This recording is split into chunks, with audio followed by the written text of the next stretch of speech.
What's up guys, this is Void of Just Gaming, your channel for fresh Arena of Valor content. Today I've got a ranked match for you and I'm featuring Jinnar in this video.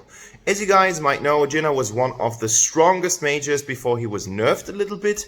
That means that his healing capabilities are decreased in the current meta or the current patch before the big summer update hits right now, but he's not gonna be touched and this kind of thing. So this is the current state of Jinnar that you're going to see for the next weeks, if not months. Yeah, so take this as the granted build that you should play on him. His performance was really solid in the game and he is always someone to rely on if you need a really good mage. Be aware of the fact that he needs to be played a little bit more upfront because of his abilities, especially his ultimate as well as his S2. But nonetheless, this build that I'm going to show you is going to carry him in the middle of the team fights, really wreaking havoc upon the enemies. So I've got to show you the build. Afterwards, I've got some gameplay for you. If you like the video, a thumbs up would be highly appreciated. And if you haven't subscribed to the channel, do so, because we are about to reach 1,000 at the end of the year and every contribution helps me a lot. Thank you guys and enjoy the video. Alright, quick run through the abilities here. As you can see, we have building almost on full damage, while we are using a couple of items that are going to help us break through some magic resistance. Therefore, we're going with the Gilded Greaves just for the additional crowd control reduction. It's really important. As I said, we are going up against the middle of the fight, so we will be in the center, and therefore we need that item to be faster and faster out of the control effects. We're going with Barit's Agony because it's gonna give us some armor that we kind of can use in these fights. Then I'm going with Vare's Blessing. I would rather do something like this. We are taking a Spoopy Mask that we can evolve into the Frost Guard, or that we can use to take into the Staff of Nul. Pretty good item as we want to counter magic resistance. And then we've got Frost Guard itself. It's going to give us another nice armor template, and we're using Hecate's Diadem because it's just a powerhouse that you should always take if you're playing mage. The whole concept around breaking into armor is going to be used in the Arcana section as well. So I'm going with 10 times Violate for the magic pierce here, 2.4. I'm going with Devour for the ability power and some magic lifesteal. We want to have a little bit of sustain that we are not gonna be provided after the nerf, because we're not gonna get so much health back as we did in the past. But therefore we take Flurry, which gives us a really nice 6.4 on each of these Arcana, resulting in a 64 with some attack speed that we don't really need. Guys, it's for the magic pierce only. Enchantment wise, we are building all around the ultimate, and we're going with full damage here, the most damage that we can possibly kind of put into the enchantment section. Therefore we're going with the Raging Inferno over HP regeneration. We're taking the Deadly Claw for some ability power, as you can see here, plus 60. And then we're using Devil's Awakening. As soon as you hit your ultimate, it reduces the cooldown on all the other effects. That means you're going on with your 1, then you will activate your 2, you will then activate your ult, and then you will repeat, rinse and repeat, guys. And that's gonna be deadly, and I'm gonna be MVP in this game. Mark of the Frost is there for just stopping incoming damage.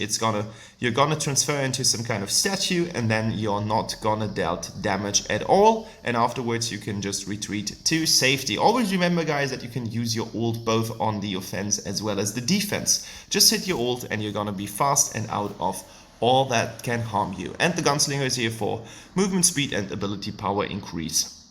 That's the build, and let's see how it works.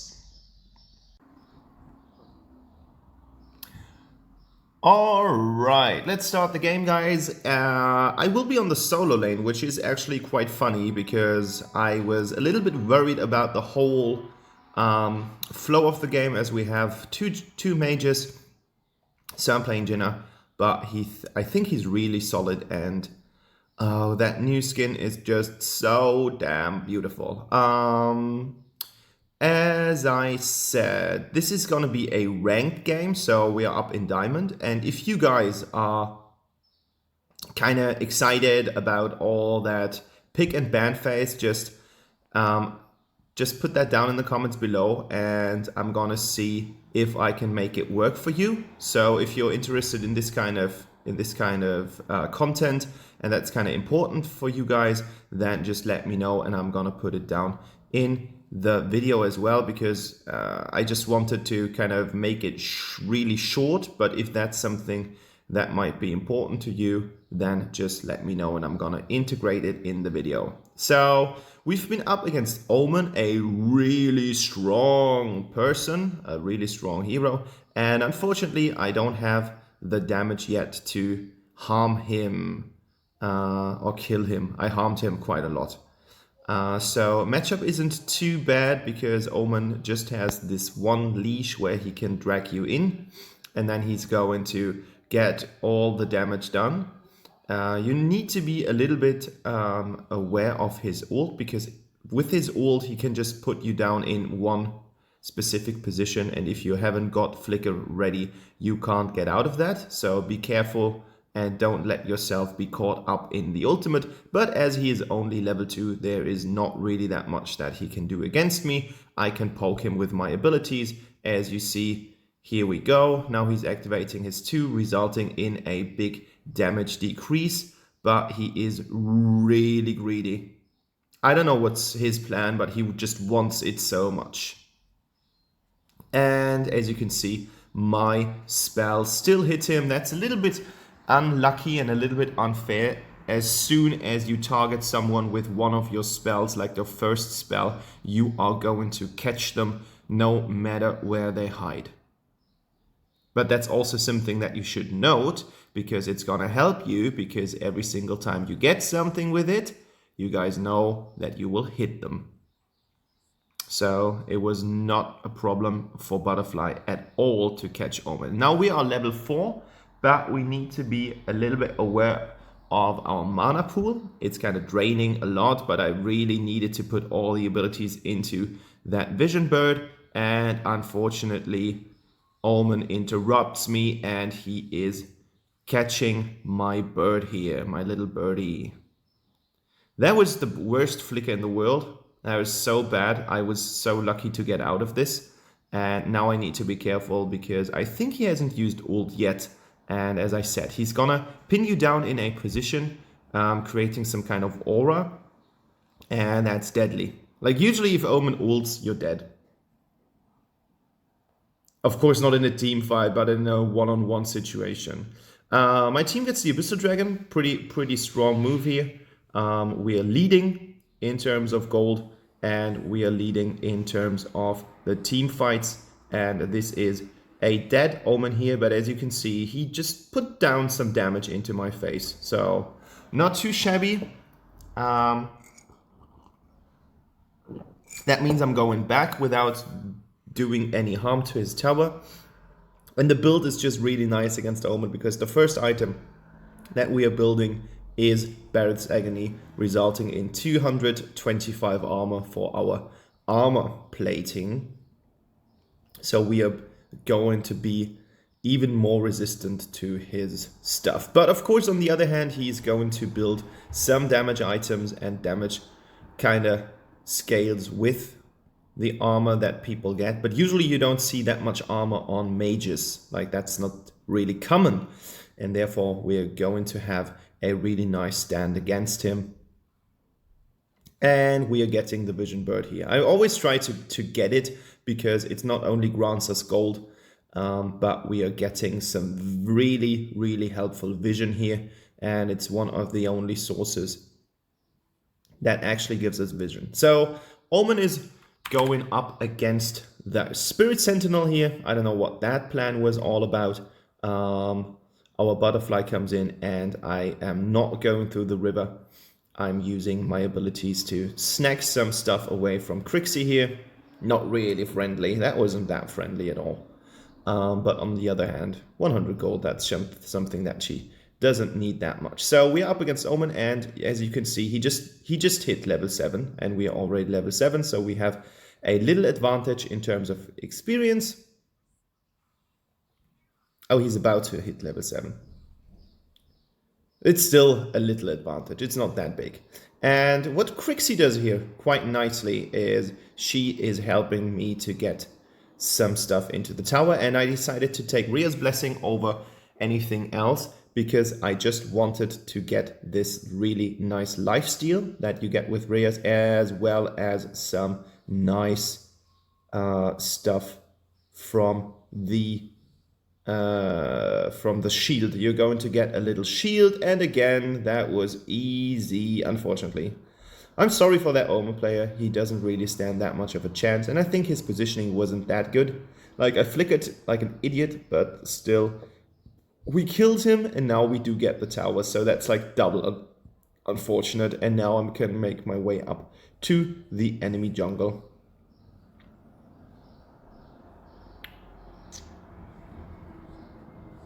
So we're getting this. And we're using our ultimate again. And as I said, like, you're going to get some nice cooldown reduction here for your stuff. And now we need to get out. Like, this is really important. Like, super important. And we will die. No matter what. Like, this is... I could have used, and now that's kind of something that I kind of saw in Rewind. I could have used my Orb of the Frost. Orb of the Frost would have granted me some invincibility just for a short amount of time, but nonetheless, that would eventually be sufficient enough so that they could not have killed me, and therefore that death would have been out of the way. As you can see, I'm the 3rd in terms of gold in my team, which is actually fair enough. I can live with that. And 2-1-3, that's all right. As I said, I'm gonna be MVP at the end of the match, so there will be some kills to come. But as you can see as well, we are doing a really good job on pushing the towers, as we have 1 tower more than the enemy, and we are putting a dent into Aram and Yorn here, and now we have every single 1st tier tower. Every single tower is pushed, and that went quite well. Now we're putting some damage into Yorn again. Could have been the fact that he kind of revived using his ability. And there we go. Now we have Abyssal Dragon is up. Enemy team is onto it. And now, well, yeah, I flickered out because I just wanted to be super safe. I don't know what I'm doing right now. This is kind of weird. Like, I don't know why I activated my ultimate here. There was no need for that. No need at all. I don't know. Like, I should have, like, if I would have had flicker left, I could have ult flickered into the enemy. That would have been something that I do understand, but this action doesn't really make any sense. But now we have maxed our S1, and we have ultimate up again. Like, this is really crazy. I think one of the most dangerous things about Jinnar at the moment is that his ultimate is up really, really fast. So it's just a couple of seconds before you can get into ultimate mode again. Your ultimate just deals a ton of damage, and it makes you super mobile as well. So this combination of being really powerful by the the AP that you're gonna have, combined with the mobility, is what makes Jinnar so good at the moment. I don't know why I did this. This is just, I don't know. I don't get it. So we have an Omen here. And right now, Omen used his ability. And what our Net was doing here was really, really great strategy. We did not really need it, but it was really, really good, because what she did was basically putting Omen out of his own ult by using her ultimate. Because if Annette jumps in, she will knock back the enemy. And that just means that Omen is not in his ultimate anymore, and therefore you can eventually even try to escape. Like, the first important thing is that he is not there anymore, and therefore you can just try to escape after his ability has run off. Here we go. This is Omen time. Omen time. I don't know what's going on. This is nuts. Like this was so unnecessary played, but I don't really get it. I don't know. I don't know what the plan was. Omen is super low. We can easily get him under tower if he is brave enough to stay. And there we go. Ultimate again. As I said, ultimate is up all the time, and you can see these little numbers. Now we've got not only our, and there we go. I'm going in, and I am using my Frost Orb. This was the time to use it, because it just saved my goddamn life against that tower damage, and now I've got Frost Guard up. So we have the first item that's going to give us Magic Pierce. She just interrupted her ultimate to get out alive, and this is not going to be well. No, I'm dead. I'm dead, but I'm close to full build. So that's going to mean a lot, and as soon as we hit it, things are going to be even more dangerous. So this is kind of like the end stage of the game, 11 minutes played.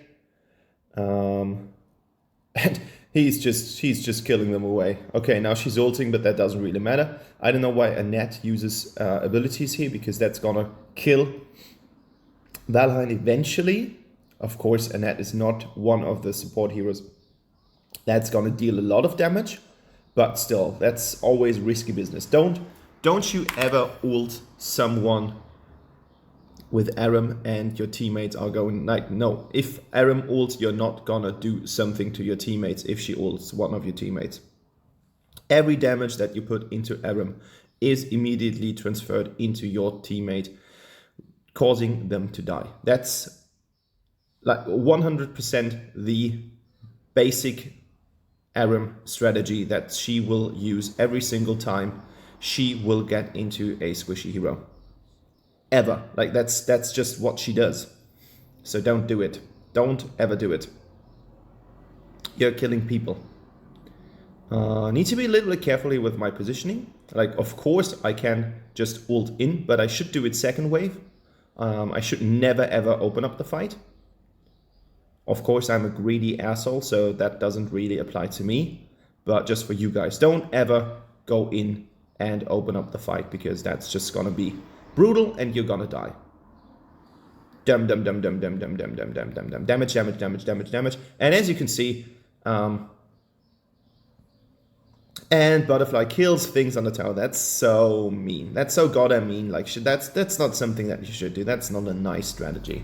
It just shows that you're a cocky person, and you don't want to be a cocky person. It's a video game, guys. Don't ever forget that. So this was my rank match with Jinnar. I think he's still really solid, as you can see. Diamond. Just to prove that I can actually play a bit. You guys know that I'm not the best player, and that I don't want to be the best player at all. Like, I don't need to. 6-2-13. I'm kind of a support 11.7 here. As you can see, 70.4 participation percentage. And yeah, that was the game. I hope you enjoyed it, and stay tuned, guys.